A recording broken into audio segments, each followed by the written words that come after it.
ustedes puedan pues repasar en caso de que no asistan a la clase y tengan una justificación.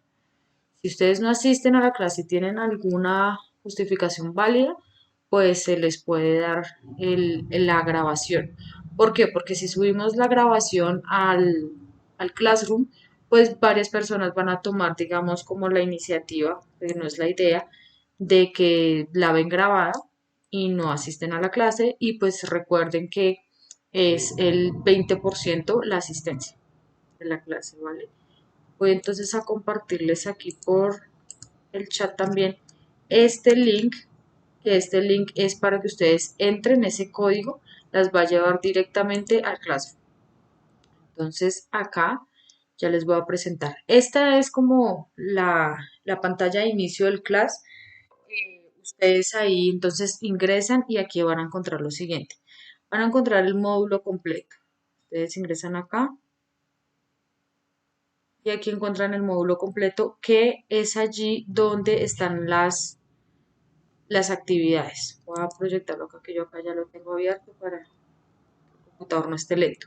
Entonces, aquí ya este es el módulo de esta clase. Entonces está dividido en 4 temas. Hoy vamos a ver el tema número 1.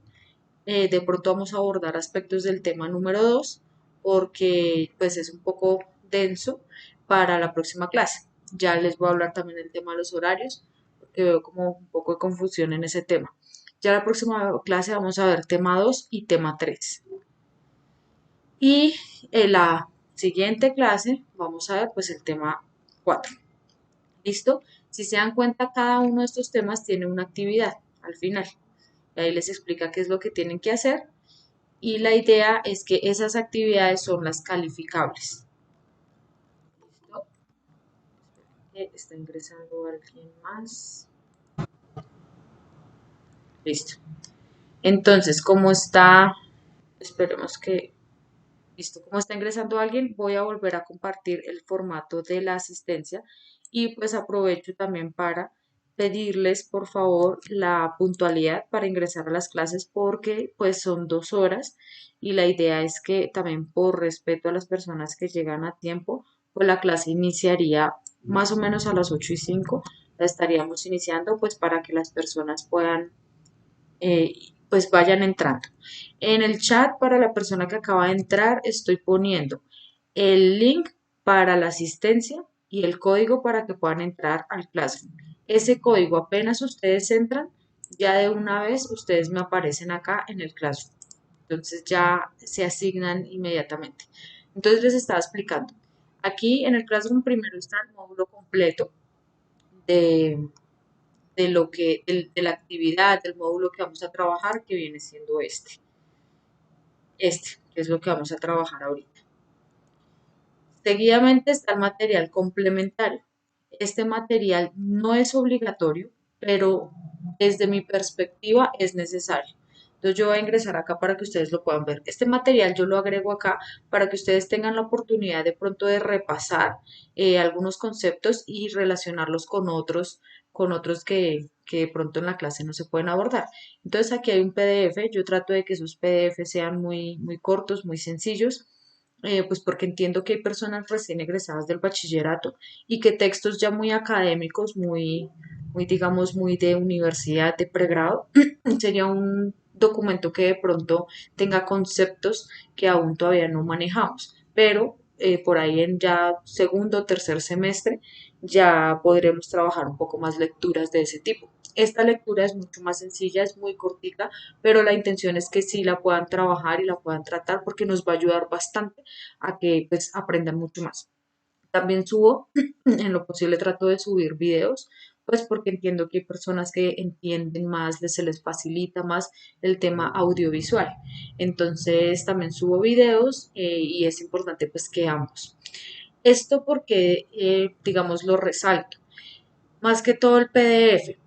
Yo sé que, digamos, en el tema del bachillerato no es tan dado generar el hábito de la lectura. A veces cuando uno sale del colegio, la lectura es algo que no se usa mucho o nos ponen textos muy básicos. Y yo diría que textos que nos pueden parecer aburridos y por eso los estudiantes no los abordan o pues tristemente los docentes no saben abordar estos textos que son interesantes, pero el estudiante de pronto no lo ve así. Es importante porque el docente constantemente tiene que estar leyendo, tiene que estar constantemente investigando. Un docente que no reflexione, que no investigue, realmente es un docente que se estanca. Y eso lo podemos evidenciar precisamente en el último año, en los últimos 2 años, en que si bien una docente de preescolar podía tener toda una teoría, vino la pandemia y esa teoría ¿en dónde queda? Pues hasta el momento no habían textos donde dijera cómo enseñarle a un niño a escribir y a leer por medio de un computador. Entonces, constantemente el docente tiene que estarse reinventando, tiene que estar reflexionando y la idea de una lectura es que les dé conceptos, les dé herramientas, pero que también les enseñe a cómo escribir, cómo redactar, les enseña ortografía y esto les va a enseñar también a que ustedes posiblemente en un futuro puedan estar redactando un texto, publicarlo y desde su experiencia, pues de pronto contribuir al tema educativo. Entonces, sí quiero como resaltar eso de que es muy importante la lectura en esta profesión. Aquí están entonces las actividades de clase, aquí ustedes ingresan y añaden las actividades cuando ya las realicen. La fecha límite para subir estas actividades es hasta el 28 de febrero. 28 de febrero, 12 de la noche, es el último plazo para que ustedes puedan subir ya las actividades que tienen. Bueno, está un poquito lento el computador para que puedan observar cómo es acá. Bueno, acá lo van a ir subiendo las personas que ya fueron entrando al código que les envié por el chat, muy seguramente ya van a aparecer acá, acá. Sí, ya han entrado más personas. Entonces aquí ustedes ingresan y ahí van ustedes subiendo sus actividades. Como les digo, último plazo es hasta el 28 de febrero. Lo hacen pues en sus tiempos libres y ahí van subiendo todo esto. Y aquí se encuentra el examen final. Si entramos ahí, lo vamos a encontrar de una vez, pero ¿qué sucede? Pues si lo diligencian ya, pues es probable que no tengan una buena nota, porque son temas que de pronto no hemos visto. Entonces hay personas que por afanarse o por adelantarse hacen el examen final antes de ver las clases, de hacer las actividades y pues obviamente no tienen un buen resultado. Entonces pues recomendable, pues también ese se hace en la última semana de febrero, ya después de que hemos visto las clases. Listo, eso por el lado del Classroom. Ahora les voy a hablar sobre los horarios. Aquí les voy a mostrar mi horario. Resulta que nosotros tenemos clase, esta clase está martes 6 p.m. a 8 p.m., jueves de 8 p.m. a 10 p.m., así durante todo el mes, si se dan cuenta. Entonces, el martes se vio este mismo tema, esta misma introducción, pero se vio en horas de tarde-noche. El jueves lo estamos viendo en las noches. ¿Esto por qué? Porque el sondeo que se hizo en la inducción que se les dio, la mayoría de las personas dijo que se les facilitaba más estos horarios. Entonces, por eso se hace así. Y si se dan cuenta, ambos temas se van a ver el mismo, introducción y tema 1.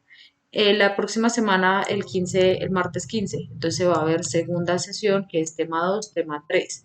Y igualmente el jueves se repite el tema, que si pueden entrar a ambas clases, sí, pueden entrar a ambas clases, pues para de pronto afianzar conceptos, para preguntar algo que de pronto no entendieron, lo pueden hacer.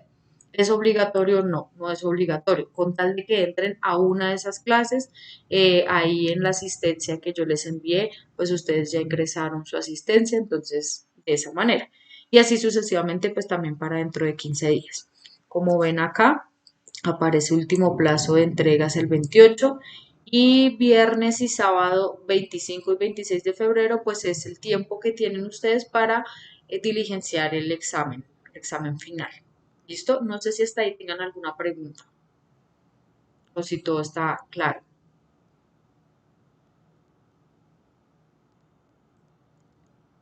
Otra cosita que les quería comentar.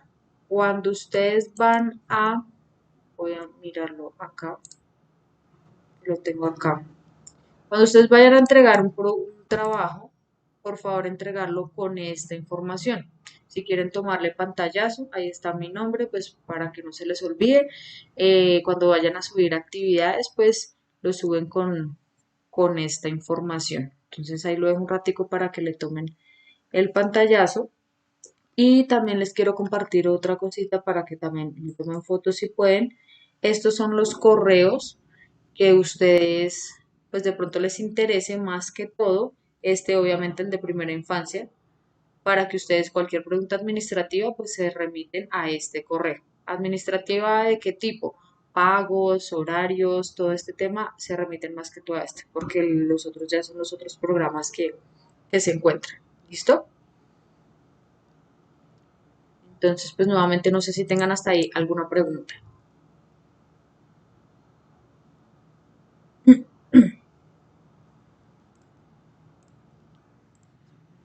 Ah, tengo problemas para entrar al Classroom para hacer. Pues, ¿me podrían ayudar con eso?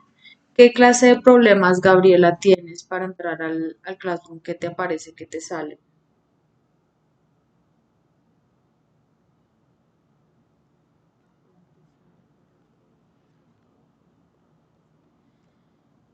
Lorena, no sé si, o sea, no sé, bueno, voy a volver a copiar y pegar el código del Classroom acá en el chat, porque no sé si alcanzaste entonces a verlo, pero es ese. Creo que ustedes lo que hacen es copiarlo y pegarlo en búsquedas, inmediatamente se supone que las debe llevar al Classroom. Sí, a mí me está llevando de una vez, ¿no? No.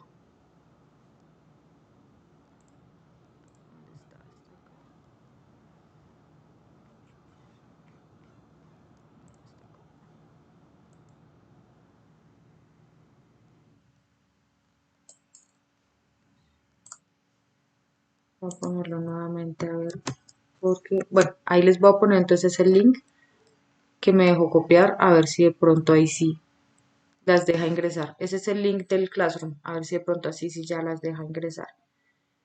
Listo. Pues bueno, mientras tanto, si de pronto no contesto alguna pregunta es porque mientras yo estoy viendo pantalla, no las puedo ver a ustedes, entonces no puedo ver el chat. Entonces, cuando yo vuelvo aquí a pantalla, reviso el chat o pueden pues abrir el micrófono y comentar. Bueno, vamos a empezar entonces con el primer tema de esta clase, que es Fundamentos Pedagógicos y Didácticos. El primer tema es la educación inicial y el contexto. Yo quisiera preguntarles a ustedes qué entienden por contexto. Como que, bueno, eso les quería yo avisar también antes de empezar, qué pena. Esta clase, la intención es de que sea también participativa. Yo normalmente les hago preguntas, les pregunto sobre qué conocen para también saber si tienen ustedes algún conocimiento previo de esto que puedan aportar y a medida de que van a ir pasando las clases, pues obviamente podrán participar mucho más. Es válido decir, no sé, no tengo idea de lo que están hablando, es válido refutar de pronto ante algo que no estén de acuerdo. Y bueno, normalmente pues es bueno que sea como más interactivo, que ustedes también participen. Entonces, en ese orden de ideas, ahora sí, no sé si alguien sepa a qué nos referimos cuando decimos la palabra contexto. Pueden abrir micrófono o pueden escribirlo por el chat.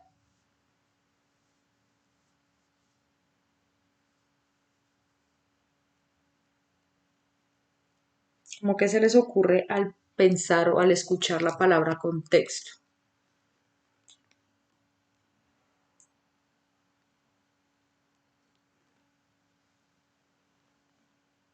¿Ninguna?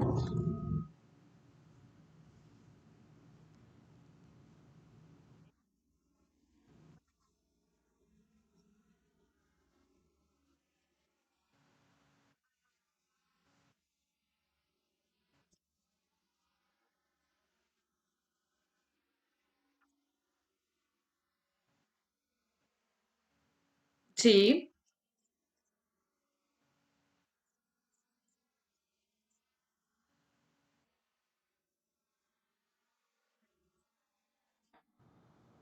sí, en el tema lingüístico sí, tienes razón. Digamos, en el tema lingüístico, el contexto es lo que nos muestra a qué se están refiriendo, ¿sí? Si, por ejemplo, María llegó mojada la casa, llegó lavada la casa. Ahí como que uno puede deducir muchas cosas, pero el contexto que sería, pues que está lloviendo. Claro, ya nos contextualizaron. ¿Listo? Entonces, aquí el contexto, de manera general, esta es como la parte lingüística que nos mostrabas. El contexto, el término contexto se entiende como el conjunto de circunstancias que enmarcan y pueden dar a entender una situación determinada, maneras de ser y hacer de una persona o grupo de personas. Entonces, ¿qué quiere decir esto? El contexto explica precisamente el por qué las personas se comportan de cierta manera, por qué son de cierta manera. Bueno, existen diferentes contextos, sociopolítico, cultural, histórico, etcétera. Estos contextos influyen ciertamente en el campo educativo. ¿Por qué creen ustedes que pueda influenciar el contexto en el campo educativo, en las instituciones educativas? ¿Qué dicen ustedes? Recuerden que es válido decir lo que, o sea, yo ahorita estoy preguntando conceptos previos, no hay respuesta equivocada, mejor dicho. Entonces, ¿cómo ustedes creen que todo esto, digamos, aquí podemos ver cómo las instituciones educativas están permeadas por estos que están afuera? ¿Por qué creen que ustedes que eso está así? ¿Por qué creen que lo influye?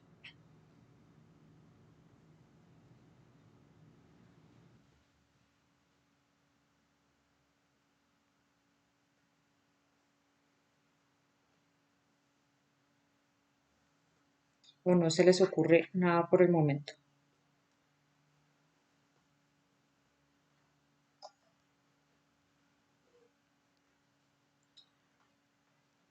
Bueno, pues mientras se nos quita un poquito la timidez para hablar, les voy a comentar. Sucede que las instituciones educativas se permean por estos aspectos por muchas razones. Primero, el político, hablemos un poco del político.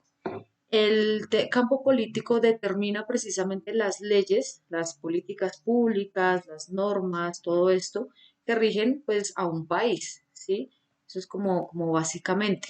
Entonces, si en este país, por ejemplo, se entiende la infancia de cierta manera, que es lo que nos compete, la primera infancia, eh, se entiende de cierta manera, pues de esa manera es que las instituciones educativas deben tratar a los niños. Desde allí es donde se tienen que pensar las normas. Por ejemplo, si existiera un país, ahorita no sé, no se me ocurre ningún ejemplo de algún país donde, por ejemplo, las niñas tengan que ir vestidas de cierta manera porque así lo determina su país, pues los colegios tendrían que acogerse a eso. Aquí no sucede eso, en ese caso de ejemplo.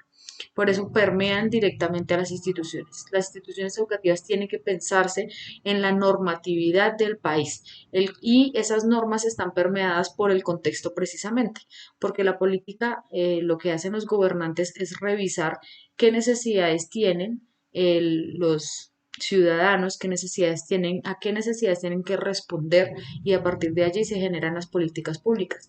También las dificultades o situaciones que se han presentado. Un ejemplo de esto es que en Colombia se ha presentado bastante el tema de la desnutrición, del maltrato infantil en ciertos sectores, cosas por este estilo. Entonces, pues tienen que generar normas y reglas a partir de esto que los docentes deben conocer. Los docentes deben conocer precisamente cuáles son los derechos del niño para no vulnerarlos y para también defenderlos, poder decir, ese niño está siendo vulnerado y tenemos que hacer algo al respecto. Entonces, hay una relación directa. Estudios sociales. Los estudios sociales, ¿qué es lo que nos generan? Pues precisamente el hecho de que si antiguamente se entendía al niño de una forma, y eso ya lo vamos a ver más adelante, hoy en día se entiende al niño de otra. Pues debido a que a los estudios sociales, entonces se empieza a estudiar precisamente cómo las dinámicas familiares han cambiado y qué es lo que vamos a hacer nosotros como colegio, como jardín o como guardería para acoplarnos precisamente a lo que está sucediendo actualmente. Y yo creo que algo que vamos a tratar durante todo este programa, durante los 3 semestres, como ejemplo más cercano, es la pandemia.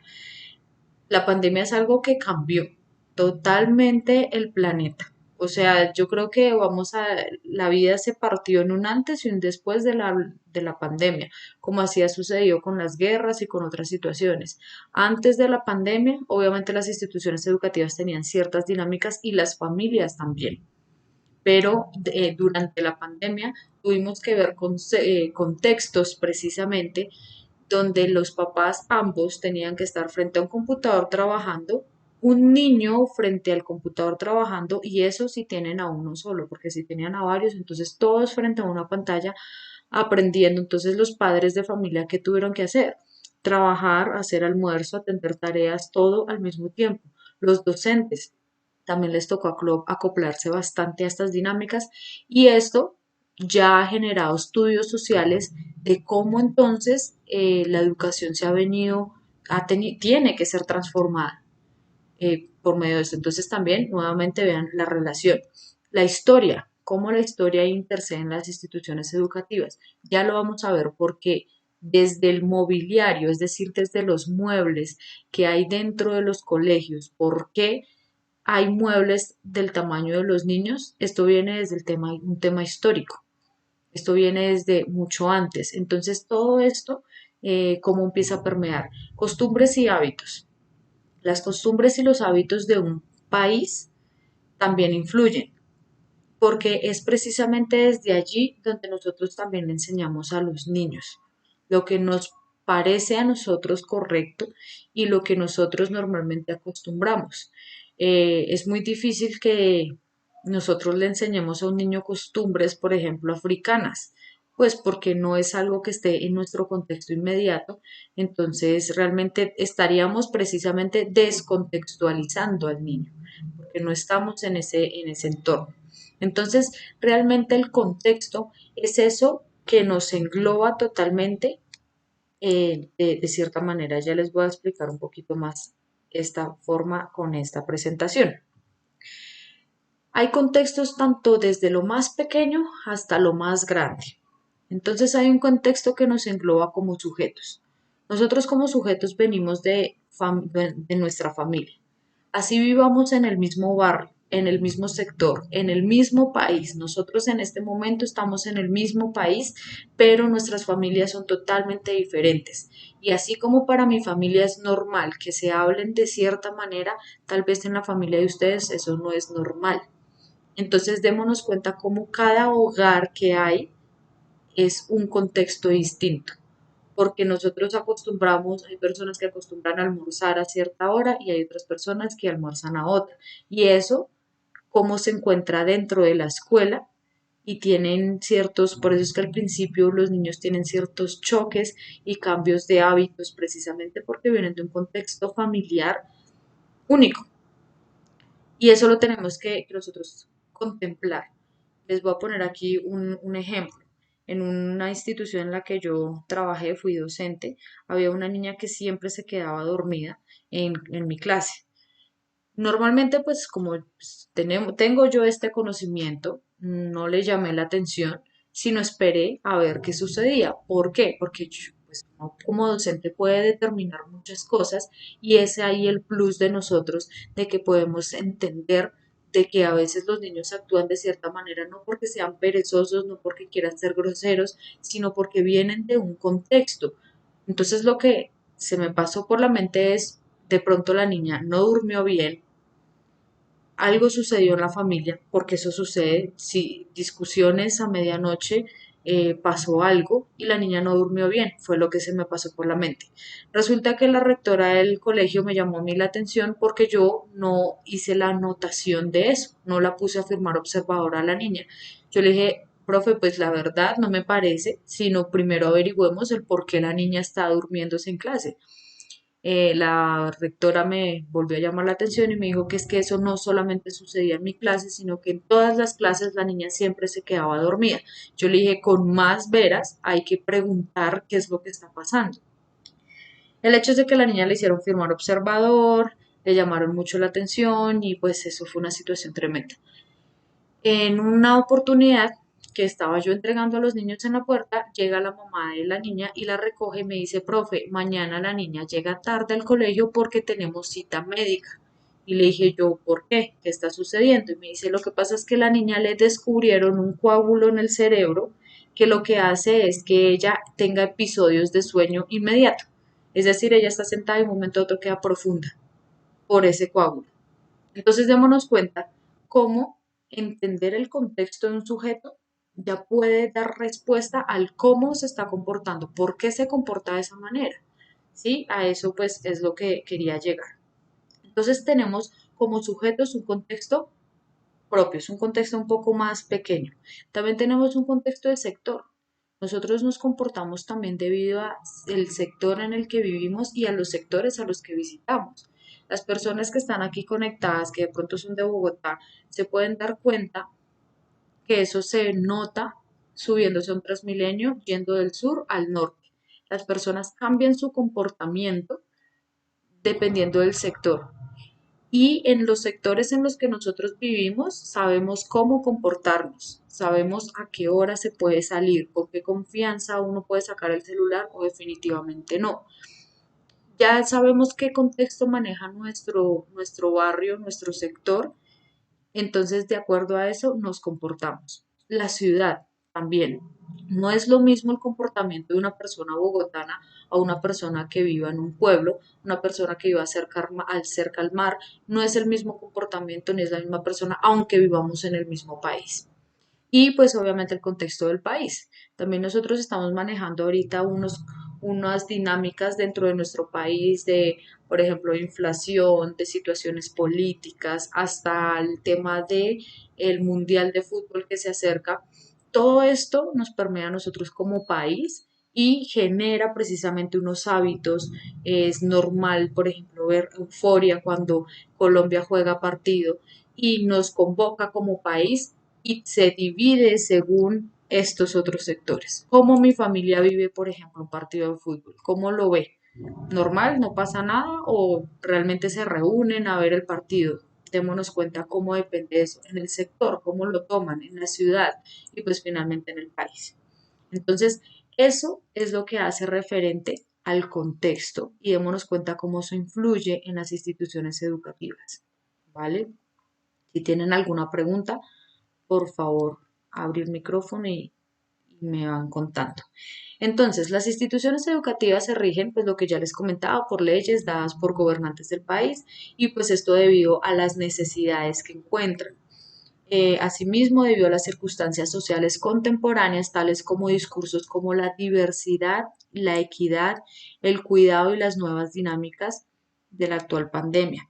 Actualmente se ha hablado mucho sobre el tema de la diversidad de género y esto influye bastante en el tema educativo. ¿Cómo se está pensando ahorita a los niños? Hay personas que son pros de que a los niños desde muy temprana edad se les diga que pueden escoger si son niños o niñas y hay personas que no están de acuerdo con eso. Y cada posición se para a partir de unos estudios sociales y dicen sí, es bueno, otras personas dicen no, no es tan bueno. Entonces, ¿qué viene a decir la escuela de eso? ¿Sí? ¿Qué postura va a tomar usted como docente? Aquí a manera como de respuesta, yo les diría que ustedes se tienen que parar desde una postura muy legal. En caso de que algún, por ejemplo, padre de familia sea tradicional y diga yo no quiero que mi hijo sepa de eso, listo, es válido. Primero uno respeta como las costumbres, como las creencias de las familias, pero también pararnos como desde lo legal. Es como lo mejor. En cuanto a equidad, cuidado, salud, todo este tema, influye bastante, pero siempre parándonos desde lo legal. También el tema, pues, lo que les decía, el contexto, cómo influyó el contexto nuevo que ahorita sucedió en temas de la pandemia. Pensémonos esto, un niño que nació en 1999, por ejemplo, creció de una manera distinta a un niño que haya nacido en el 2020. O sea, el niño que nació en el 2020 fueron 2 años de su vida en casa. Fueron 2 años de su vida en que no pudo salir a un parque, no interactuó con otros niños como lo haría el niño de 1999 porque él pudo entrar a un jardín, interactuar con sus docentes, interactuar con otros niños, ir al parque, coger cosas, meterse las manos a la boca, todo este tema Démonos cuenta cómo han cambiado, no más con pensar que fueron 2 años atrás, solo 2 años atrás, ya cómo sencillamente el contexto de estos dos niños han cambiado y cómo pensarnos como docentes, cómo esto puede influir ciertamente en precisamente cómo ellos se desarrollan. Pensemos como un niño que necesita un desarrollo constante, de explorar, porque estamos hablando de primera infancia, de explorar, de coger cosas, de ver el mundo, porque está conociendo el mundo. Un niño recién nacido nunca ha visto un árbol, nunca ha visto un perro, es como si nos llevaran a otro planeta. Todo nos asombra y eso le pasa a un niño de primera infancia, todo le asombra. Entonces, como estos niños que nacieron en plena pandemia, su mundo se remonta a su casa y normalmente lo que vieron fueron padres trabajando, ocupados, angustiados por el tema del virus. Entonces, bueno, eso son como por precisamente hablar un poquito de todo esto. Ahora, a partir de precisamente los contextos, viendo cómo lo de la pandemia, el ejemplo de la pandemia, de cómo esto ha venido cambiando, vámonos un poco más atrás y cómo los contextos han venido cambiando. Entonces vamos a ver unas transformaciones por las que ha pasado la educación inicial. Yo quiero como aquí hacer una pregunta a ustedes. ¿Cómo creen ustedes que antiguamente, y vámonos lo más atrás que ustedes puedan pensar, cómo era la educación inicial? ¿Cómo se pensaba la educación para la primera infancia? ¿Cómo creen ustedes o qué es lo que conocen que haya podido ser antiguamente?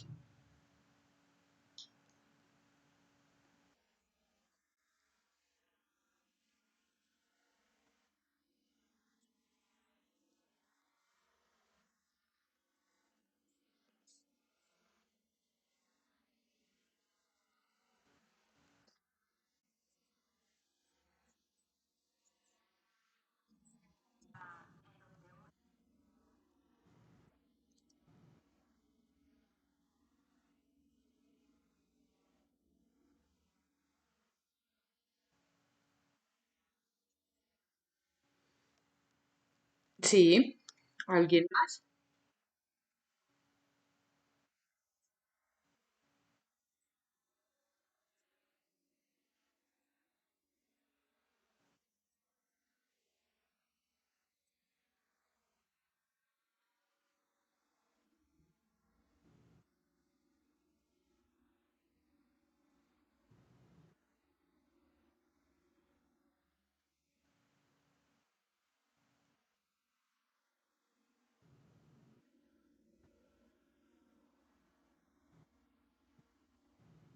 Sí, ¿quién, alguien más tiene algo que aportar?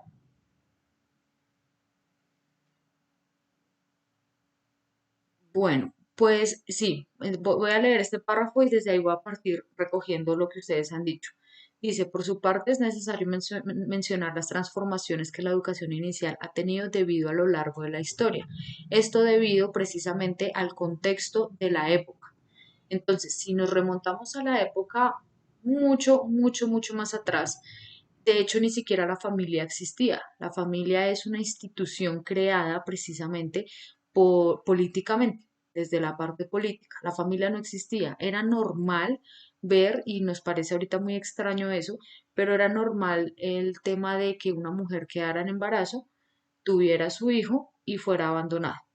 Entonces, realmente era muy normal ver el abandono de los niños y que estos niños, algunos los que sobrevivían, pues crecían y se repetía la historia. Debido a tanto abandono infantil, es que se empieza a tomar como cartas en el asunto y a crear la institución de la familia. Se le dice al hombre y a la mujer que crearon una criatura, usted tiene que hacerse cargo de ese bebé y ese bebé pues tiene que crecer en medio de ustedes dos, o sea, se empieza a crear esa familia nuclear. Entonces desde allí y ya digamos con otros temas que empiezan a influir políticamente, socialmente, culturalmente, como las diferentes guerras. Por ejemplo, las guerras tienen mucho que ver en este tema, porque en las guerras, pues, ¿qué sucedía? Pues reclutaban mucho a los hombres. Entonces, como había tanta de que se los llevaban, también había muchas muertes. No sé si ustedes han visto la película Pearl Harbor y si tienen oportunidad de verla sería súper bueno. Pearl Harbor es una historia real que sucedió en Estados Unidos en la Segunda Guerra Mundial cuando China invade pues el tema precisamente de esa isla llamada así, ese lugar militar llamado así Pearl Harbor. Lo bombardean, ahí mueren muchísimos, muchísimos hombres. Mejor dicho, murió casi toda una flota de marineros y militares porque los tomaron por sorpresa.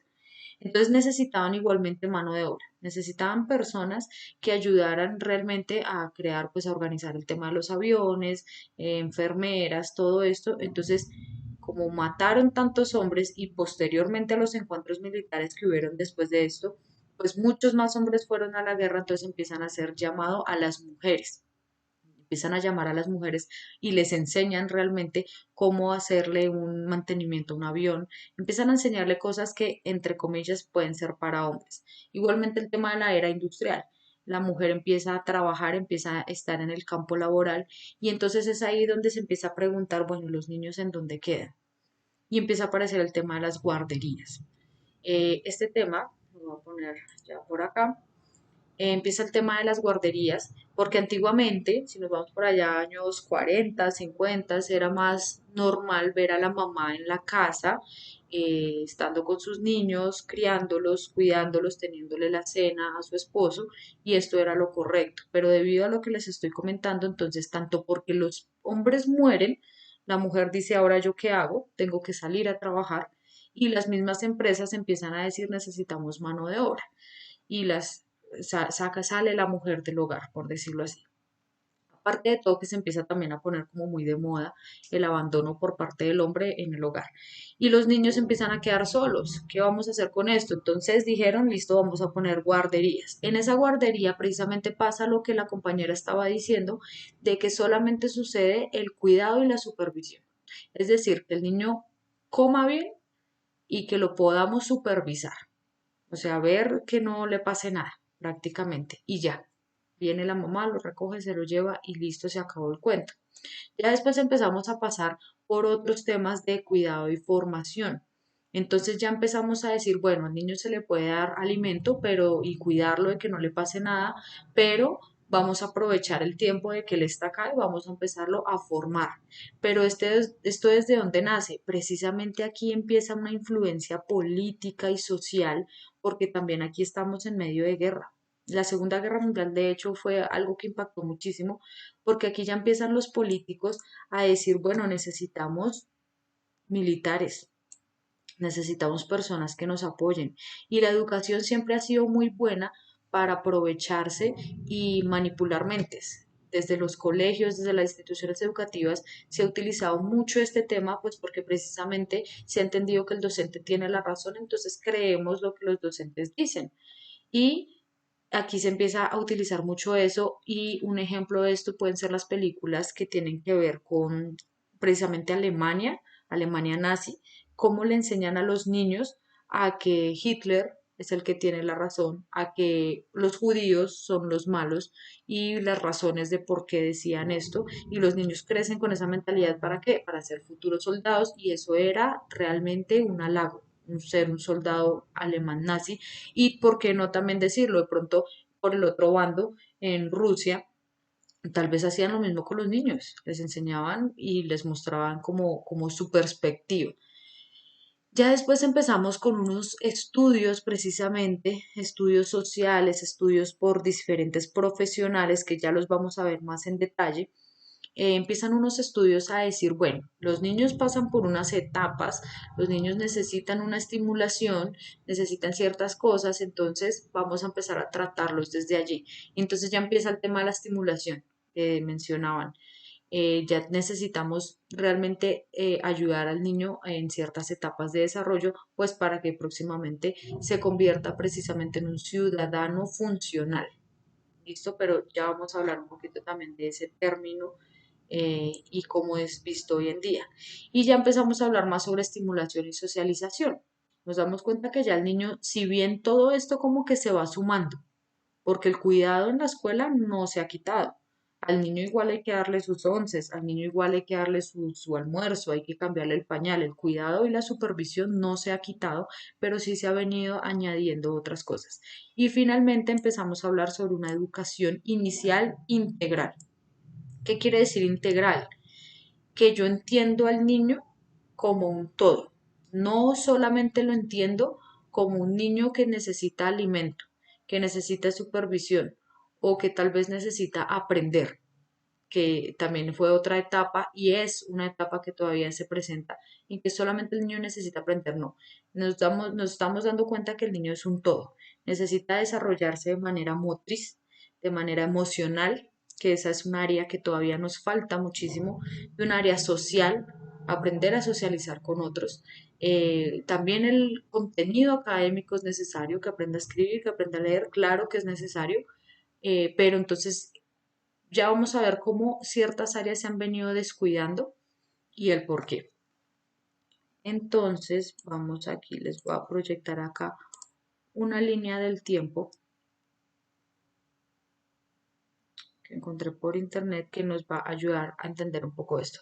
Entonces se entiende que la pedagogía, aquí según esta línea del tiempo dice que la pedagogía tradicional comienza en Francia, pero si realmente nosotros nos ponemos a pensar la educación como tal, la formación inicia años y siglos, siglos atrás.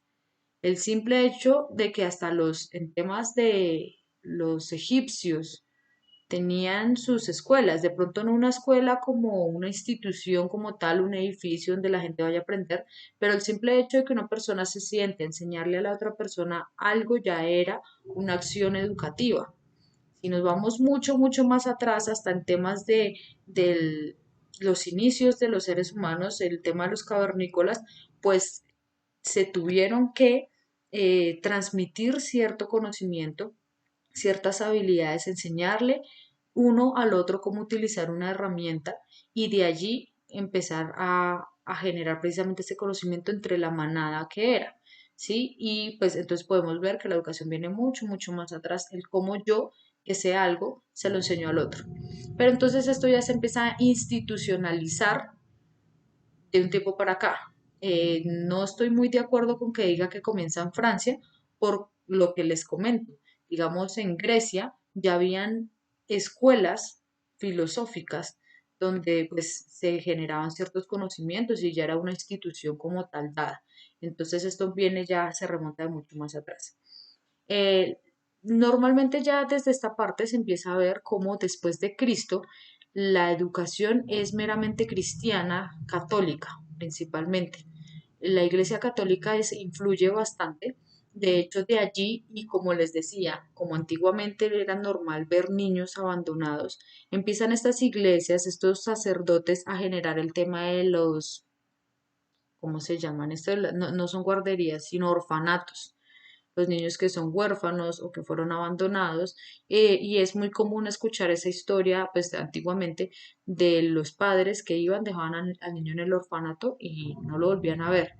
A tal punto de que esto se veía, por ejemplo, 2 generaciones atrás. Si nosotros le preguntamos de pronto a nuestros abuelos, ellos tal vez conocieron personas o fueron personas de este tipo, de que mi papá me dejó en un orfanato y no lo volví a ver.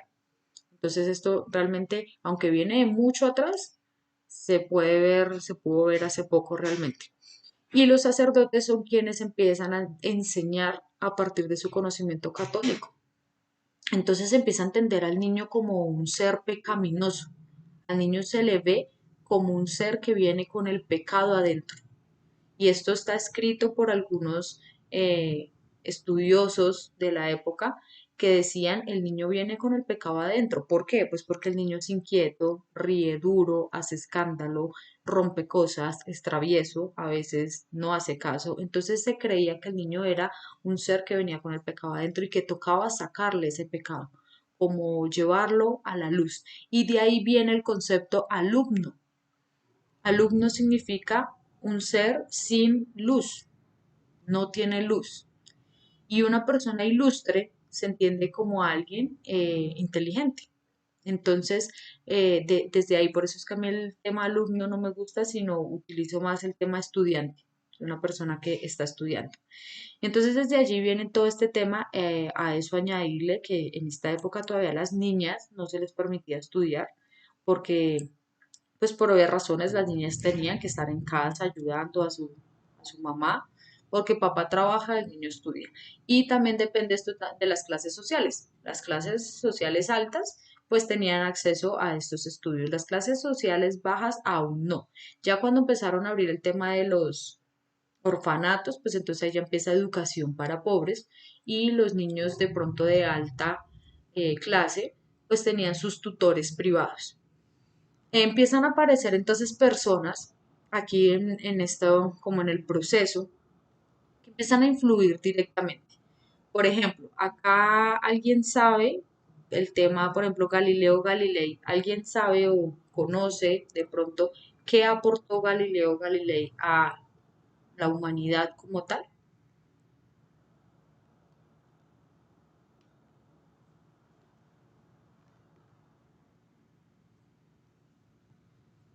O ni idea de quién es este tipo.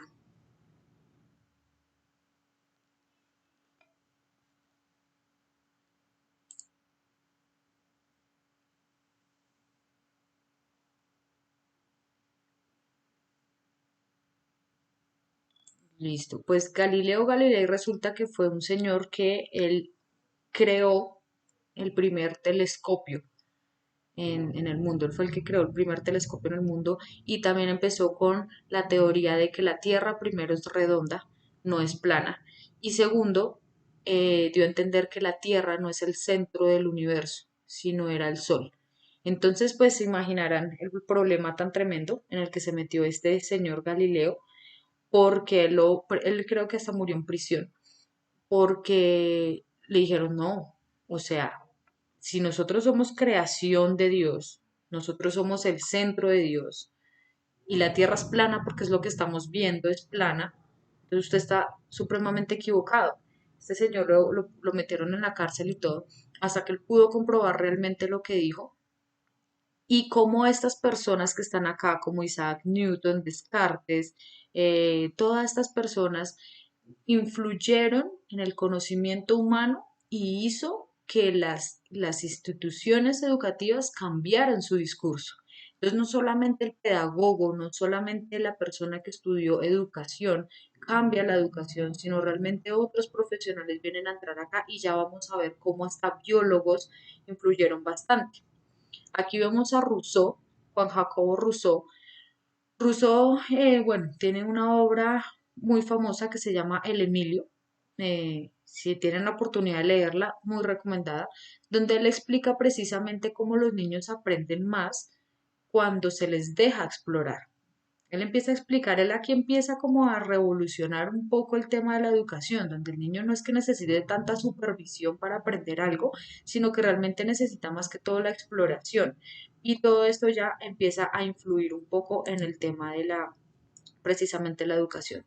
Mucho más para acá, aquí ya estamos hablando como ya 1900 más o menos, 1900 por allá 30, 40 más o menos, nos podemos dar que la educación es más basada desde la disciplina, pero desde el castigo, porque normalmente nosotros relacionamos el concepto de disciplina con algo malo.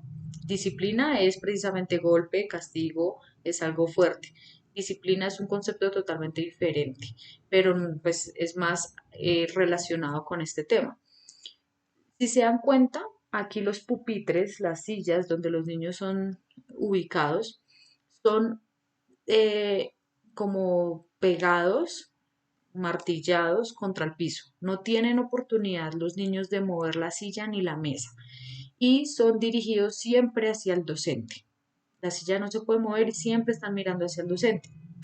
En esta época, los salones, y si ustedes tienen la oportunidad de ingresar a un aula de clase antiguo, tradicional, los docentes, y todavía hay universidades incluso que manejan esta idea, en que el docente entra y el lugar del docente tiene una tarima en forma de representación de que el docente es superior al estudiante. Y entonces en este momento se entiende al estudiante de que él va a la escuela vacío, sin un conocimiento previo. Es decir, van alumnos a que el docente les introduzca su conocimiento. El docente es el iluminado, es el ilustre que genera el conocimiento y se lo transmite. Este es otro término de transmitir conocimiento. Yo se los transmito en este momento. Y eso es algo muy dado desde la escuela tradicional, que ya vamos a ver también cómo va cambiando. Es bueno que ustedes vayan tomando apuntes de esto, que se vayan dando cuenta cómo estos términos se van relacionando, porque empezamos, como les decía, desde una transmisión del conocimiento y ya vamos a ver cómo llegamos a una construcción del mismo. Listo, vamos a seguir por acá. Pero este todavía, no, sí, espérenme, miro porque por acá hay una parte que se sale. No, bueno, resulta que acá a medida que van avanzando, pues empieza a aceptar las niñas, la mujer dentro de la institución educativa, pero pues también con ciertas normas. Es normal ver instituciones muy católicas, muy religiosas, en donde para las niñas es dirigida por monjas, para los niños por sacerdotes. Todavía aún se ve mucho eso. Entonces aquí ya empezamos a ver como cierto también influencias, pero aquí es esta diapositiva la que digo que se adelanta bastante. Acá nos vamos a volver un poquito, porque la anterior estaba como mal ubicada. A partir de que en la educación tradicional se empieza a hablar sobre un tema de acción-reacción, en donde si yo como docente actúo, tú como estudiante o alumno reaccionas, ¿sí? Si el niño, por ejemplo, hace algo que en mi concepto como adulto no está bien, yo le pego, el niño probablemente, o sea, probablemente no, sino no lo va a volver a hacer. Y empieza varios estudiosos, entre ellos el más reconocido es Skinner, que por acá está la foto, él es Skinner. Él es pues, el papá, por decirlo así, del conductismo. ¿El conductismo qué es? Precisamente eso, acción, reacción. Si yo actúo, la otra persona, animal, reacciona. Y él hace estudios con ratas y también con bebés, donde a las ratas se les enseña que si va por cierto camino y recibe un choque eléctrico, ya la rata conoce bien el camino por donde ir para recibir el alimento. Entonces él se empieza a dar cuenta que ya después de ciertas pasaditas por el tema de los choques eléctricos, la rata ya conoce bien el camino y no comete ningún error. Entonces lo mismo pasa con los niños. Hay un experimento que creo que lo pueden encontrar por YouTube, donde a un bebé le presentan un oso de peluche. El oso de peluche, pues un oso de peluche es muy tierno, no genera susto ni nada, pero cada vez que le presentan este oso de peluche al niño le hacen ruido muy estruendoso, con papas, con cosas, ruido muy fuerte que lo asustan. Entonces esto se lo hacen varias veces hasta que el niño ya con solo ver el peluche empieza a llorar.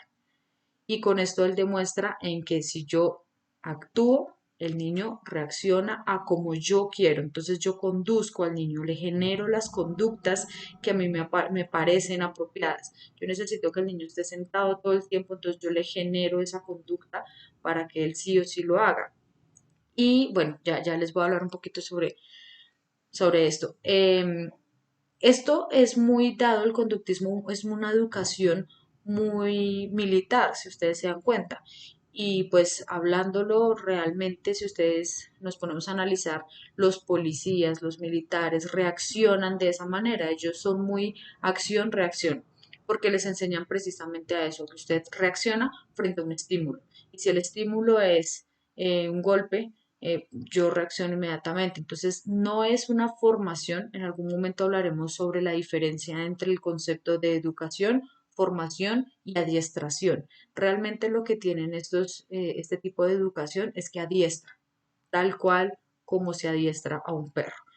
Si un perro, por ejemplo, recién llega a una casa, hace algo, saca la basura, por ejemplo, pues para que no lo haga, la principal, digamos, reacción que nosotros vamos a tener, pues es golpearlo para que no lo vuelva a hacer y el perro muy probablemente va a aprender.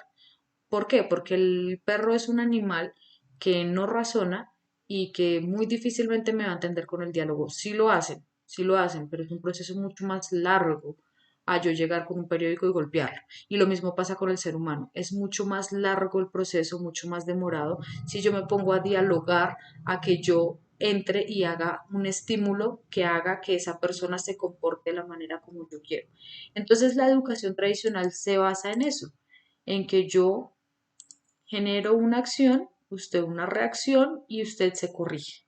Punto y se acabó. Esa es como la educación tradicional. También, como les decía, el docente tiene la razón y no se le refuta en ningún momento. Ya después empiezan a aparecer otros estudiosos, por ejemplo, aquí está María Montessori. María Montessori es, no sé si alguien sepa quién es ella, quiero escucharlas como un poco. No sé si alguien tenga aquí, voy a poner aquí esta pantalla porque vi que estaban escribiendo en el chat y no me había dado cuenta. No sé si sepan alguien quién es María Montessori, si han escuchado algo de ella.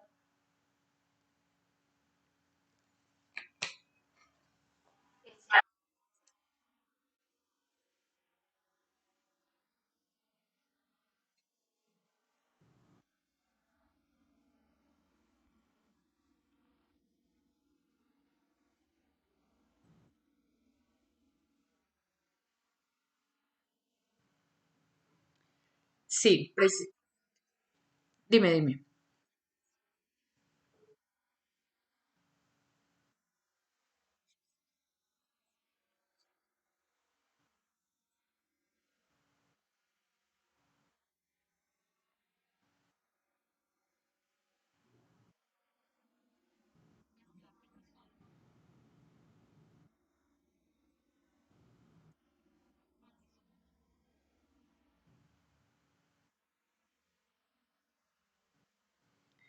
Sí, vale. Bueno, ¿alguien más? No sé si alguien más haya escuchado algo sobre ella.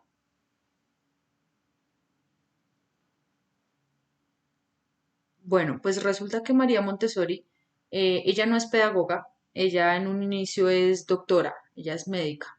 Fue la primer médica, de hecho, la primer mujer que estudió medicina. Y debido a que era la primer mujer, pues a dónde la mandaron con los niños, porque era un tema más maternal, de que como ella es mujer, entonces la vamos a poner con niños. Ella en este caso entonces empieza precisamente a darse cuenta que los niños actúan de ciertas formas, que tienen ciertas necesidades y desde allí ella empieza como al tema de proponer cosas. Entonces, pues ella realmente empieza a buscar como ayuda porque se da cuenta, ella pues precisamente está como en medio del contexto, aquí volvemos al tema del contexto de la Segunda Guerra Mundial. Ella es italiana. Y como Italia estaba aliada con Alemania, pues entonces normalmente Italia también era como bombardeada. Italia guardaba armamento a Alemania. Démonos cuenta cómo definitivamente la política sí influye en la educación. O sea, ella estaba en medio de ese contexto, muchos niños estaban pues prácticamente en estado de abandono porque los papás prestando servicio militar y las mamás pues tenían que trabajar, muchas madres trabajaban ya sea cosiendo uniformes de militares, limpiando, de enfermeras, todo esto y los niños pues prácticamente estaban en tema de abandono. Entonces ella empieza a buscar ayuda pues para abrir algún programa, alguna institución para tener a estos niños y se abre la primer casa de bambini, se llama esto, la casa de bambini. Y esto lo logró con ayuda de Benito Mussolini. Resulta que Mussolini es un nazi italiano que le ofrece a ella esa ayuda, pero ella se empieza a dar cuenta que detrás de esa ayuda hay una intención. Y la intención de Mussolini es precisamente formar o, bueno, influir, se puede decir, influir en los niños el tema militar. Necesitamos crear militares desde pequeñitos. Y María Montessori dice, no, no lo voy a permitir. Pero bueno, eso como otra historia. La pedagogía de María Montessori, ella se empieza a dar cuenta que los niños sí aprenden más de manera autónoma, más como ella empieza a hablar sobre el tema. Aquí les voy a poner una foto. Esto es más o menos el método Montessori. Esta es una foto real de esa época. Y bueno, hasta este punto para seguir retomando lo que estábamos conversando. ¿Qué entienden ustedes por el concepto trabajo? ¿Lo relacionan de manera positiva o negativa en los niños? Es decir, ¿ustedes consideran que un niño debería trabajar en la escuela, por ejemplo? O sea, ¿el concepto trabajo se debería involucrar dentro de la escuela?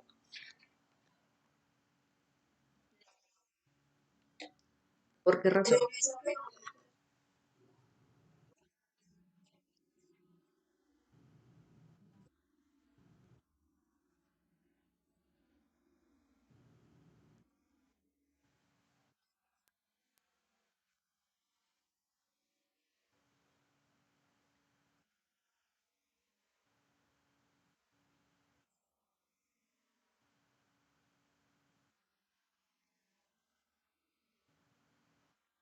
La satisfacción de pronto.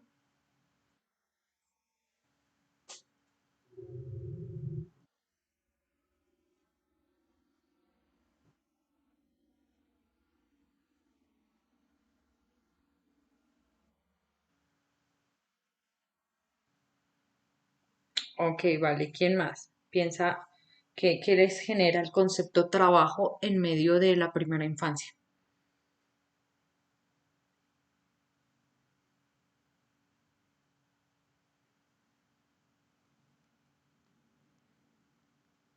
Bueno, pues resulta que María Montessori habla del trabajo. Ella habla de muchos conceptos. Habla sobre el juego, habla sobre sobre el trabajo, sobre el premio, sobre el castigo. Ella habla sobre la independencia, muchos conceptos, pero el trabajo era algo indispensable. Para ella el trabajo no era lo que nosotros probablemente entendemos por trabajo, que lo primero que se nos ocurre es precisamente un empleo. El trabajo para ella era que el niño hiciera por sí mismo lo que necesita. Es decir, en una escuela Montessori, en la casa de Bambini, que aquí tenemos otra foto, se las voy a mostrar. Esto era la casa de Bambini. No sé si esta sea la primer casa de Bambini o ya fue otras que ella fue abriendo en otras partes.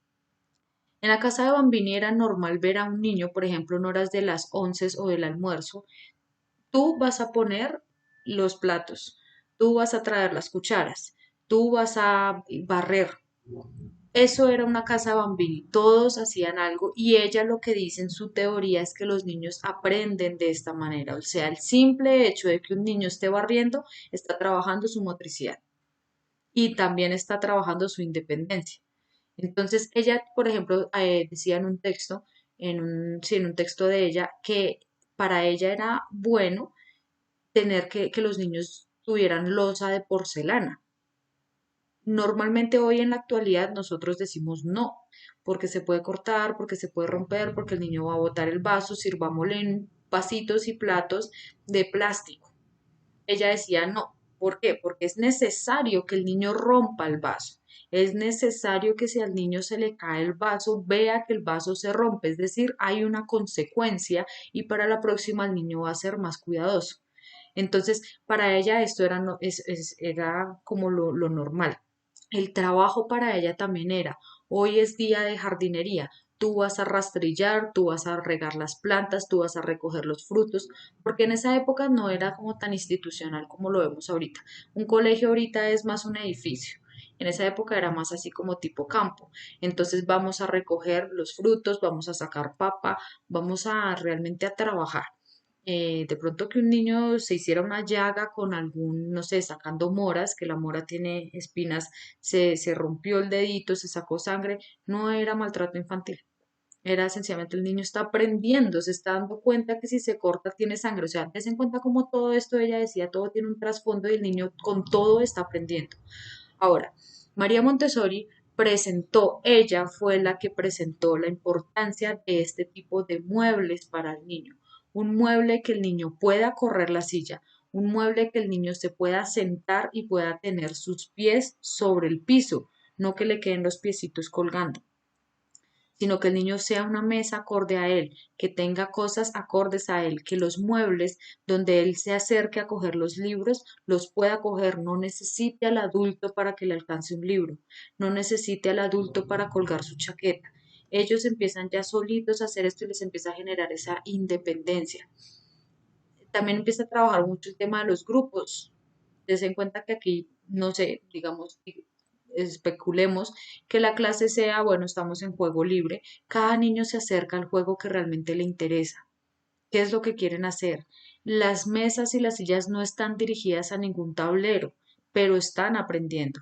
Ella, pues obviamente, pues por la época, ella estaba también influenciada por el tema católico y si se dan cuenta en las paredes habían cuadros. Ella normalmente intentaba poner cuadros, por ejemplo, la Virgen María con su bebé, imágenes como muy familiares, porque eran niños que probablemente algunos habían perdido su papá en la guerra o ambos, porque mamá también de pronto fallece con alguna enfermedad o algo. Entonces necesitamos que los niños tengan precisamente ese afecto de familia. Les permite estar precisamente cercano a los animales. ella tenía peces, acuarios dentro del colegio y entonces esta semana le toca a Pedrito alimentar los peces. Era una responsabilidad del niño y a eso era lo que ella se refería por trabajo. De hecho, en el libro que les comento de ella comenta una historia en que un día se les perdió un niño, perdido, se fue. Pues todo el mundo angustiado empieza a buscarlo, el niño volvió hasta por la noche. Llegó raspado, llorando, lleno de tierra, o sea, llegó vuelto nada. Y llorando, ellas se preocuparon mucho porque ella tenía ya otras docentes dentro de estas escuelas y todas se preocuparon mucho y le preguntaron al niño que qué pasó, que en dónde estaba. Él llegó llorando porque se fue hasta una montaña que él había visto desde el salón, se fue hasta una montaña porque quería ver el fin del mundo y llegó llorando decepcionado porque vio que desde esa montaña había más mundo. Entonces María Montessori, la reflexión que ella hace aquí es, pues cómo precisamente también a veces dejar al niño que haga es experiencia, o sea, el niño ahí aprendió de alguna manera. Hoy en día eso se ve como maltrato infantil. Donde un niño se nos pierda en un colegio, creo que sabemos el problema que se nos arma y nadie lo va a ver con esa ternura de que el niño se fue a explorar, por ejemplo. Eso por este lado, por el lado de María Montessori. O sea, veamos que el concepto de trabajo que tenía era muy distinto y ahorita se los voy a relacionar con una experiencia que tuve en una institución. Por otro lado estaba John Dewey. John Dewey estaba creo que él era de Estados Unidos. Él también empezó a presentar sus estudios. Él se conoció precisamente con María Montessori y empieza entonces él a hablar también sobre el tema del cerebro, cómo funciona el cerebro y la parte social. Pero había otro señor que se llamaba Jean Piaget. Jean Piaget era un biólogo, él no fue ni pedagogo ni psicólogo, sino un biólogo que tuvo varios hijos. Y él se empezó a dar cuenta que sus hijos se comportaban o necesitaban cosas diferentes según la edad. Entonces él se daba cuenta que su bebé recién nacido tenía unos reflejos de que apenas se le pasaba el dedo por la boca, empezaba a tratar de mamar, pero el niño de 2 años tenía otras necesidades y así sucesivamente. Entonces, Piaget lo que hizo fue determinar precisamente esas etapas del desarrollo. Y por Jean Piaget es que nosotros decimos primera infancia, segunda infancia, tercera infancia, niñez, adolescencia.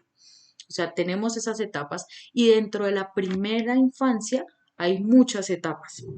Eso en alguna otra materia lo veremos. Hay varias etapas dentro de la primera infancia porque en esa primera infancia es donde el niño más aprende.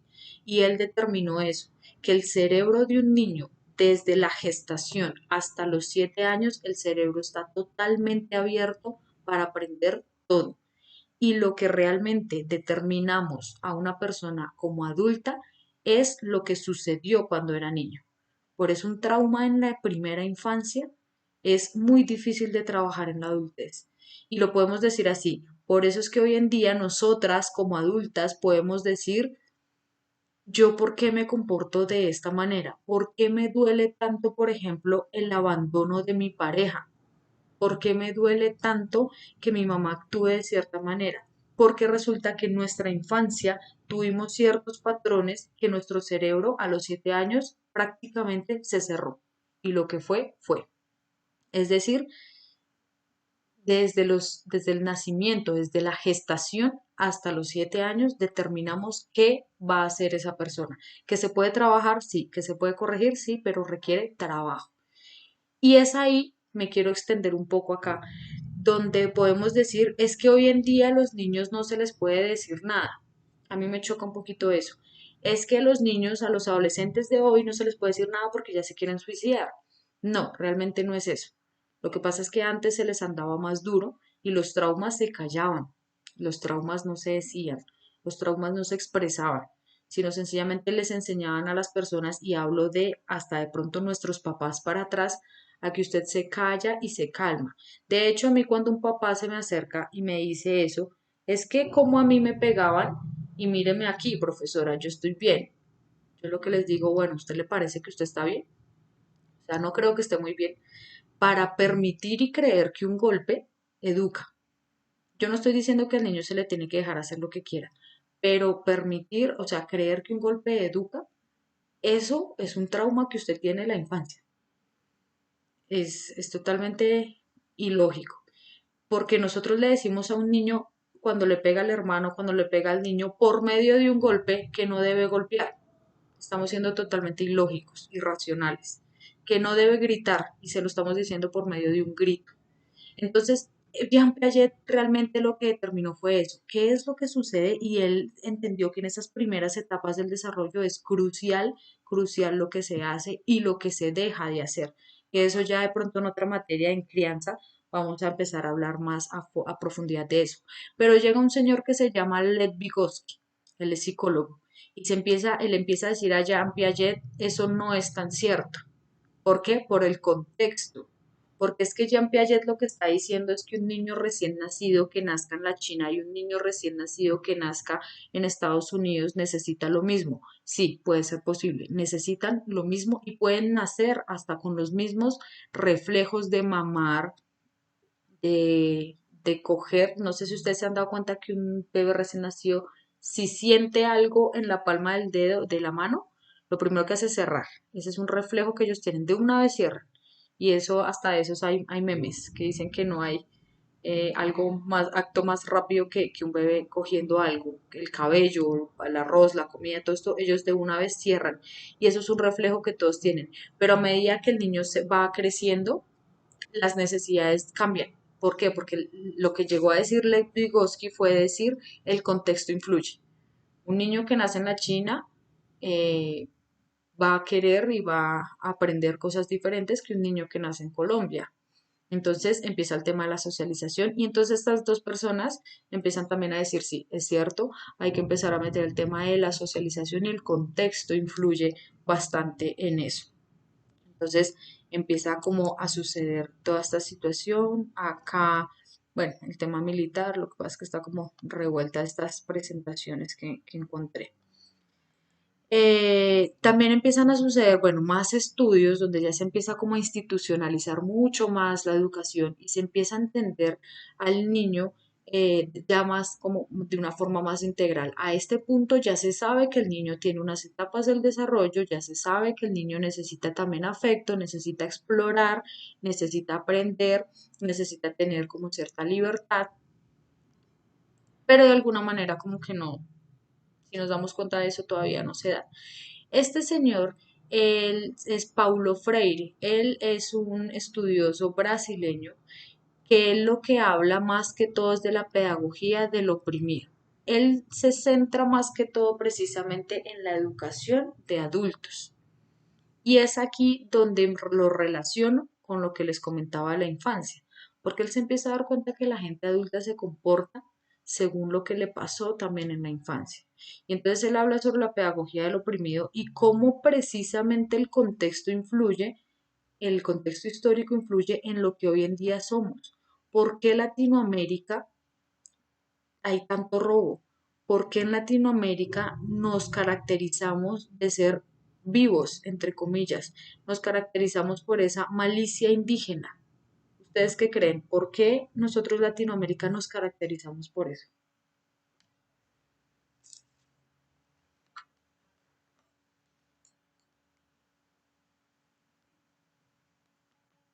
¿Qué hace que nosotros de México para abajo tengamos esas características? Y eso que México ha bajado bastante ese indicio.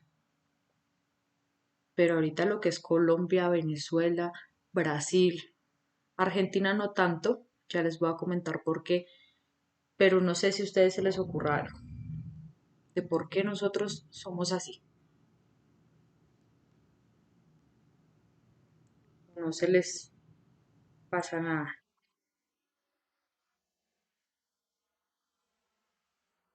¿Los familiares o cuáles te refieres?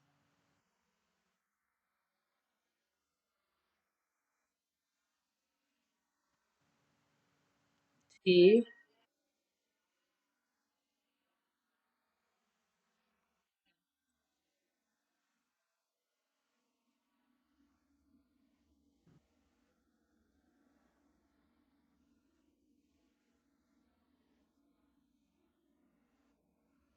Sí, sí, es cierto.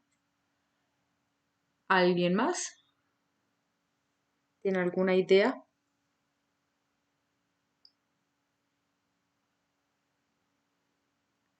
Bueno, resulta que hay un libro que se llama Las venas abiertas de América Latina, creo que se llama. Las venas abiertas, sí, creo que se llama así. Este libro muestra desde que los españoles colonizaron, entre comillas, porque lo que hicieron fue invadir América Latina. ¿Qué fue lo que hicieron los españoles? Y ahí lo explican claramente, a mí ese libro me encanta. Lo que hicieron los españoles fue llegar, saquear, robar y esclavizar. Entonces, fueron opresores, vinieron a oprimir a las personas que vivían acá, de México para abajo. En Estados Unidos sucedió lo mismo, pero pues de otra manera. Ellos llegan, invaden, roban, saquean, violan todo este tema y empieza a pasar toda esta historia. Y entonces, ¿qué es lo que pasa? ¿Qué es lo que dice Paulo Freire? El oprimido normalmente se vuelve opresor. Entonces, cuando los españoles, en medio de tanta revolución que hubo y tanto tema de esto hubo, se fueron ya para Europa, lo que hicimos nosotros fue, ahora necesitamos nuevos opresores y empezamos a poner gobernantes y ahí viene toda la historia y voy a hablar por el momento solamente de Colombia. Venimos de una historia, de una racha en la que de presidente en presidente encontramos un opresor, si nos damos cuenta. Entonces, según la teoría de Paulo Freire, lo que él dice es eso. Cuando un empleado ha sido maltratado por su jefe normalmente y ese empleado lo ascienden a jefe, se va a convertir en el mismo opresor. Esa es la naturaleza humana que nosotros podemos romper si tenemos conocimiento de esto, de que el oprimido no se vuelva opresor. Cuando nuestras mamás, las personas que han tenido de pronto una mamá muy estricta, muy dura, poco maternal, todo el tiempo como poco afectuosa, ¿qué es lo que le enseña al niño o a la niña en este caso? A ser una mamá fría, porque es que mi mamá me enseñó así. Entonces démonos cuenta cómo el castigo ha pasado generación en generación y por eso Latinoamérica se caracteriza por robar, por saquear, por violar, porque eso fue lo que vinieron los españoles a enseñarnos y es con lo que nosotros nos quedamos y esa es nuestra famosa malicia indígena. ¿Cómo se rompe eso? Pues desde uno mismo. Yo no necesito ser vivo, porque cuando el gobierno abre, digamos, subsidios, yo tengo que ir a decir mentiras para que me den un mercado. Eso es la famosa malicia indígena y nos han enseñado que eso es ser vivo y eso es ser positivo. Realmente eso es positivo, más no es negativo, o sea, no es mal visto. Si uno viaja a un país europeo de primer mundo, pues si van a dar subsidios para el que lo necesite. Si yo no lo necesito, gracias, pero no me voy a inscribir porque realmente no lo estoy necesitando. Acá mentimos hasta para lograr precisamente ese tipo de cosas. Entonces es lo que dice Paulo Freire, cómo precisamente eso que nos enseñaron de niños y cómo el contexto, démonos cuenta otra vez el contexto histórico, viene influyendo desde generaciones atrás del por qué hoy en día yo me comporto de esta manera. Ahora, como les decía, en Argentina no sucede tanto eso. ¿Por qué? Porque sucede que precisamente en la Segunda Guerra Mundial, algunos alemanes, cuando ellos perdieron, cuando Alemania perdió, Rusia ya invadió Alemania y empezó a judicializar a los nazis por los campos de concentración que habían hecho. Muchos de esos nazis viajaron y se escondieron en Argentina. Hasta se cree, porque el cuerpo de Hitler nunca lo encontraron, hasta se cree que el mismo Hitler de pronto fue a llegar a Argentina. Por eso los argentinos son como los lindos de América, de Latinoamérica. Son como rubios, blancos, porque allá se empezó a generar esa mezcla de razas entre alemanes y latinos. Entonces, por eso Argentina a veces tiene como esa fama de ser como superior. Entonces, todo esto, démonos cuenta cómo el contexto nuevamente influye en el tema educativo y en el comportamiento. Entonces, bueno, ahora, para relacionar un poco todo esto, sabiendo desde dónde venimos en el tema de la educación, desde dónde empezamos, hasta dónde estamos actualmente, ¿ustedes creen que estas teorías que nos mostraban estas personas, que mostraron de los niños, de cómo aprenden, la exploración, todo esto, ¿Se da actualmente? ¿En las instituciones eso se da? ¿Y por qué? ¿Qué creen ustedes?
¿Mm? Sí, ¿alguien más? ¿Algo que decir al respecto?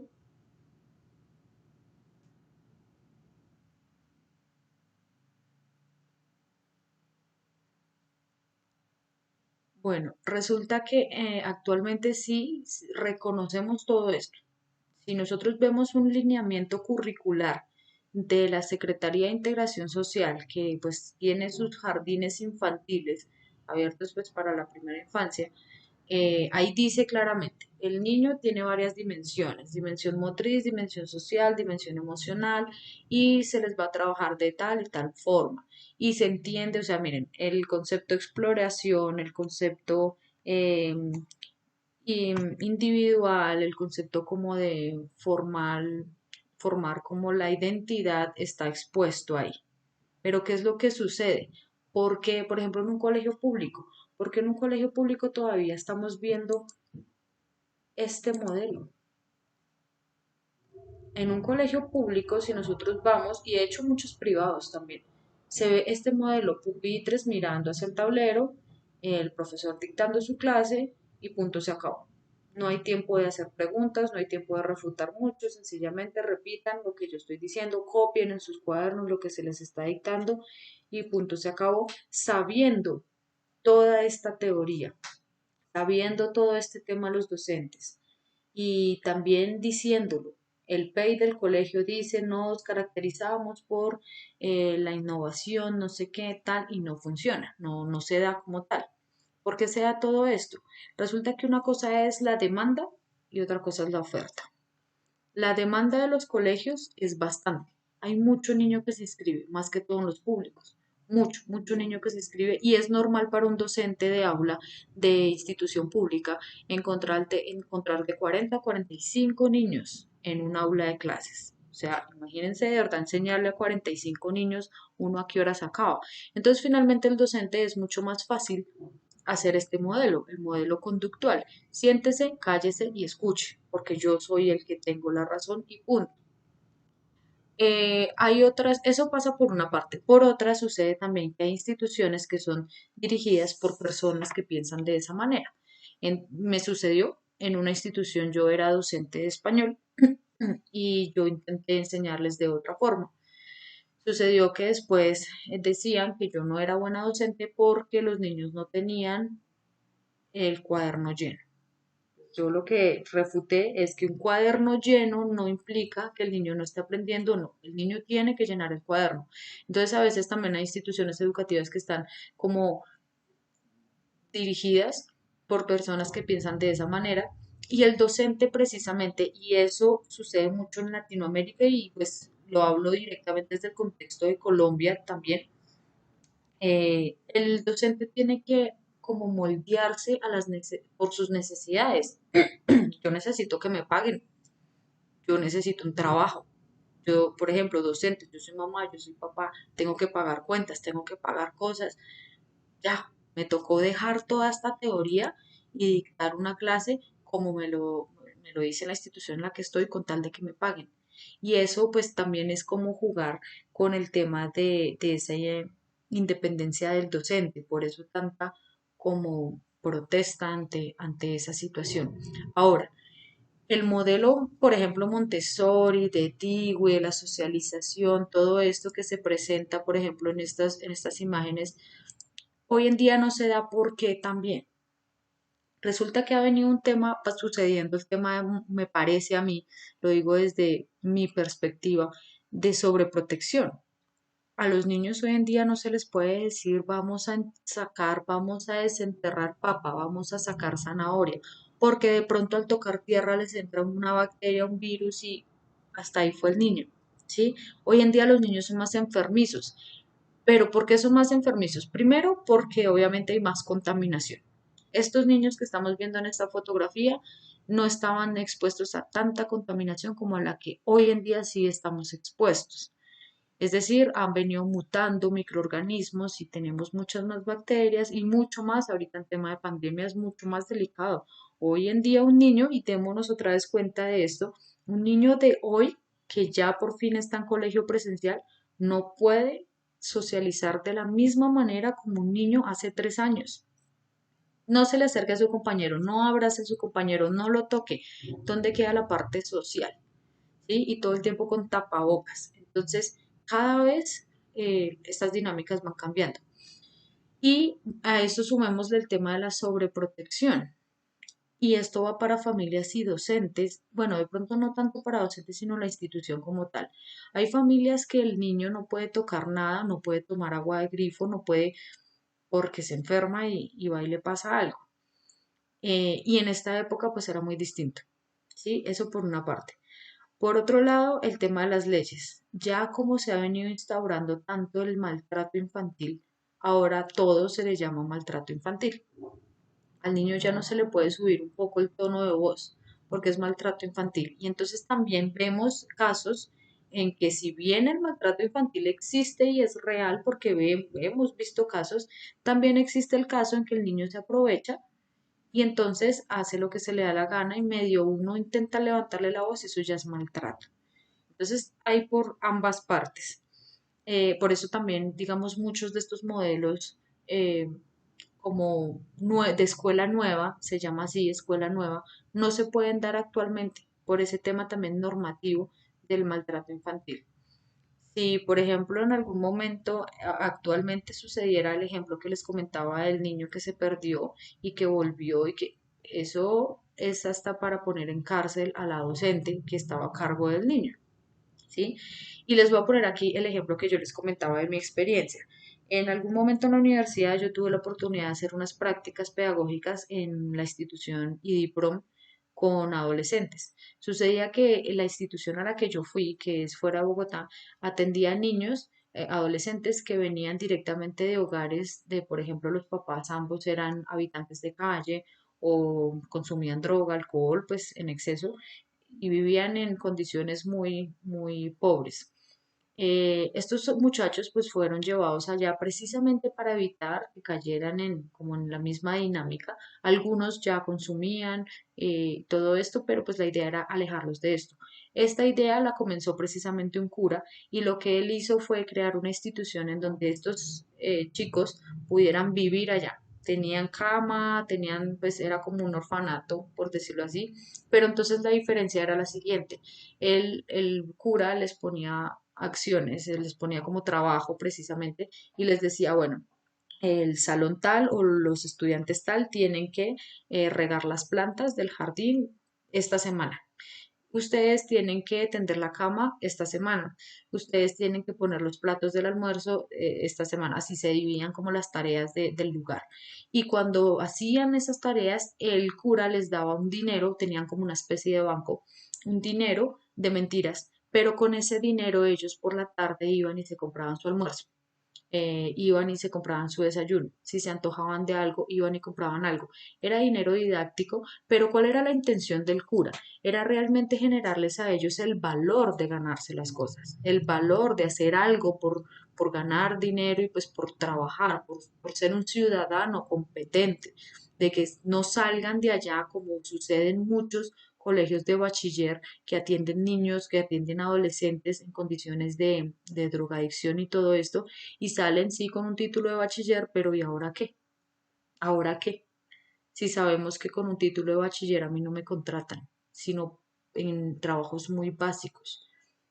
Por más de que yo tenga conocimiento, no sé, por ejemplo, en construcción, en pintura, por ejemplo, no me van a contratar si yo no tengo un cartón. Creo que, no sé si aquí hayan personas, o si era en el grupo anterior, personas que han tenido experiencias con niños como docentes sin estudiar, pero tienen la experiencia. Y ustedes pasan la hoja de vida y no las contratan porque necesitan un título. Entonces, lo que quería hacer este cura era eso. Enseñémosle al niño, a estos chicos a que sean funcionales, a que salgan un poquito de ese contexto del que vienen. Y resulta que eso lo quitaron porque era maltrato. Maltrato. A los estudiantes menores de 18 años no se les puede poner a trabajar. Entonces ahí ya uno empieza como a preguntarse hasta qué punto eso también daña de alguna manera todo esto de que se vuelvan ciudadanos funcionales. Ahora bien, ¿por qué el gobierno tampoco invierte un poco más en esto, en algo más? O sea, en los colegios sí, encontramos sillas para niños, mesas para niños, cosas más así, pero no se están utilizando de esta manera. ¿Por qué? Porque no les conviene tener ciudadanos que piensen, no les conviene tener ciudadanos que digan, a mí no me parece eso, que se paren y digan, no, no estoy de acuerdo con eso. Por eso tanta pelea, digamos, y me voy a meter aquí en un tema un poco picudo, el problema con las universidades públicas, porque allá se trabaja de alguna manera el, como el que la persona reflexione y critique qué es lo que está sucediendo allá afuera. Y no les conviene eso, ¿sí? Porque les conviene es que usted aprenda lo que le queremos enseñar. Es decir, en pocas palabras, todavía está muy metido el tema de la política dentro de la educación. Nosotros necesitamos que usted piense de cierta manera para que usted, cuando tenga la edad, vote por el candidato que necesitamos y nosotros podamos seguir haciendo lo que estamos haciendo. Entonces, la educación es una herramienta de doble filo. Tanto puede formar a un estudiante, y este concepto de formar en algún momento lo abarcaremos para que se den cuenta qué significa ser formado, qué significa ser educado. Son dos cosas diferentes, y qué significa ser adiestrado, por ejemplo. Entonces, al gobierno no le conviene que nosotros nos formen, que nosotros seamos formados realmente, precisamente por esto que les estoy comentando. Entonces, eh, ¿todo esto para qué? ¿Por qué hice, digamos, todo esto? Para que nos demos cuenta realmente cómo finalmente volvemos a este tema de concepto, del contexto. Cómo el contexto influye en, de hecho, en todas las áreas, pero en este momento en la educación. Pues no sé si hasta allí hay alguna pregunta, si tienen alguna duda de esto o si quieren aportar de pronto algo.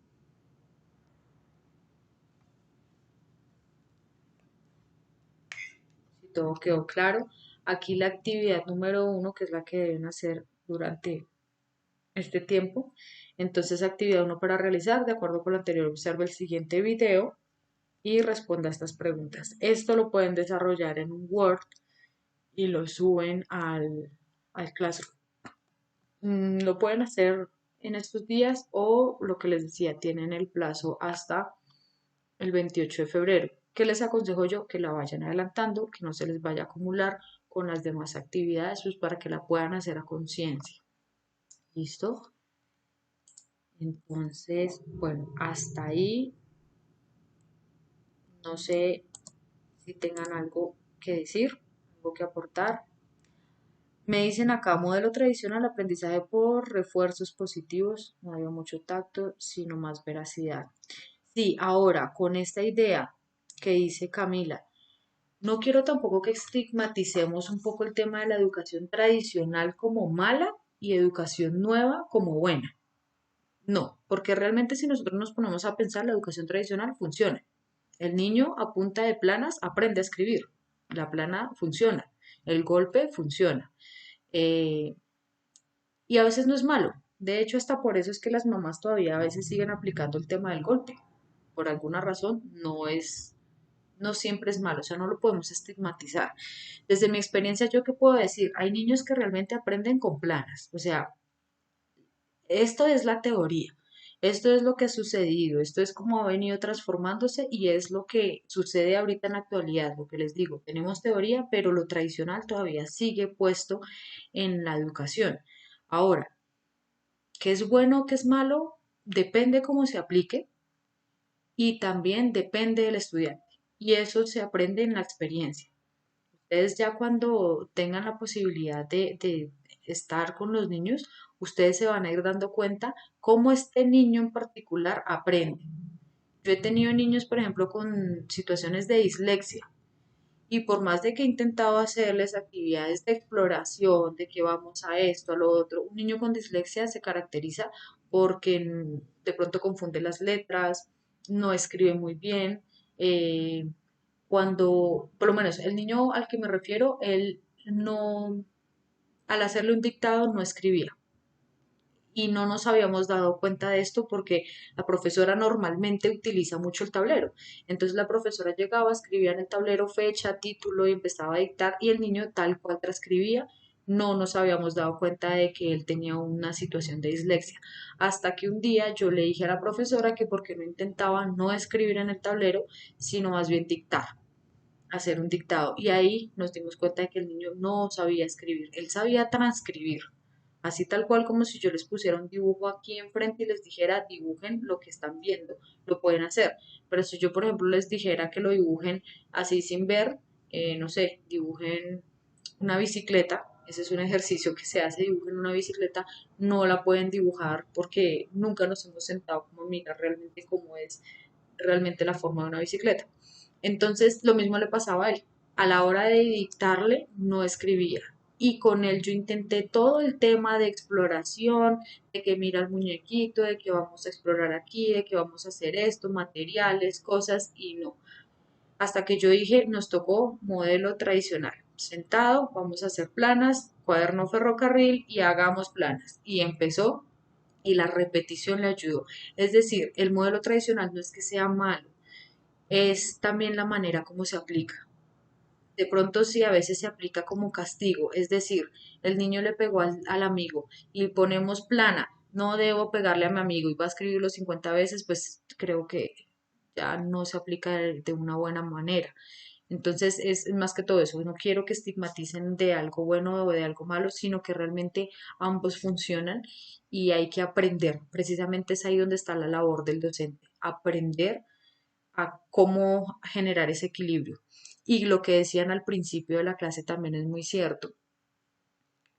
Cómo fue que, espero me acuerdo claramente lo que me dijeron.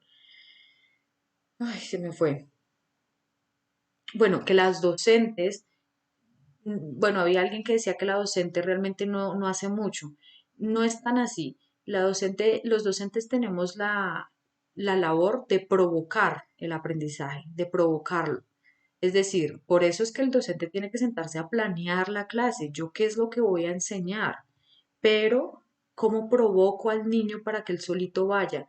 Y estos son conceptos que también vamos a ver más adelante, por medio de preguntas. Por ejemplo, si yo llego a una clase y le digo a los niños, bueno, ¿ustedes cómo creen que nace un perro?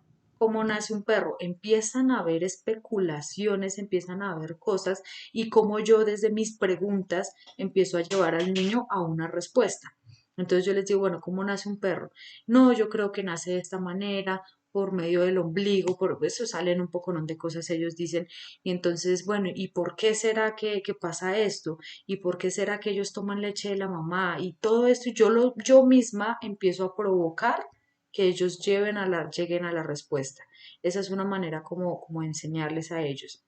Entonces la labor del docente realmente es provocar ese conocimiento. Ahora, antes de cerrar, también había un concepto que había pasado por alto y era el de transmisión del conocimiento, que el que hablábamos en la parte tradicional. Yo transmito un conocimiento.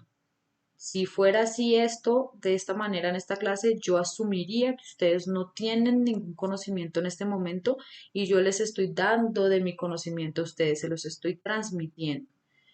Y realmente no es así. Ya en la escuela nueva se empieza a entender el tema de la construcción del conocimiento. Es decir, ustedes vienen aquí con unos conceptos previos. Por eso yo les preguntaba, ¿qué entienden por contexto? Entonces ahí iban como, también se iban animando a participar y a decir, bueno, se trata de esto, de lo otro, y van uniendo, fíjense cómo ustedes van uniendo como conexiones de que van diciendo, claro, desde mi experiencia, desde lo que yo he escuchado, desde lo que eso, entonces eso se llama estructuras mentales, eso fue un concepto también que fueron abordando estos estudiosos, las estructuras mentales como yo, desde lo que estoy escuchando de la docente o de mis compañeros, empiezo yo a relacionarlo con lo que yo conozco y mi estructura mental cambia. Hoy ustedes se fueron con una estructura mental ya distinta, aprendieron algo que lo relacionaron con algo que ustedes ya sabían. Y eso es lo que pasa también con los niños. Si yo, el tema de, por ejemplo, cómo nacen los perros, ellos vienen con un conocimiento previo o de pronto alguno tuvo la oportunidad de ver su mascota cuando tuvo sus cachorros y entonces nos contó y los niños van aprendiendo, su estructura mental va cambiando, es decir, el conocimiento no se transmite, se construye. Yo lo voy construyendo a partir de mi experiencia y de lo que el otro me va diciendo y eso lo dice Lev Vygotsky, que eso en otra ocasión lo estaremos conversando también. Entonces, pues chicas, ya para cerrar, porque sé también que pueden estar ya cansadas, agotadas, las invito entonces a que las actividades las hagan pues con tiempo, a que revisen el material complementario que ahí está en el Classroom y bueno, cualquier pregunta que les genere este tipo de esta clase o al leer el módulo, el tema, anoten, escriban preguntas y todo esto para que la clase se vuelva más participativa, para que podamos conversarlo más. ¿Listo? Entonces, pues no siendo más, si tienen alguna pregunta es el momento de hacerla y si no, entonces pues que descansen y nos veríamos ya la otra semana. ¿Listo?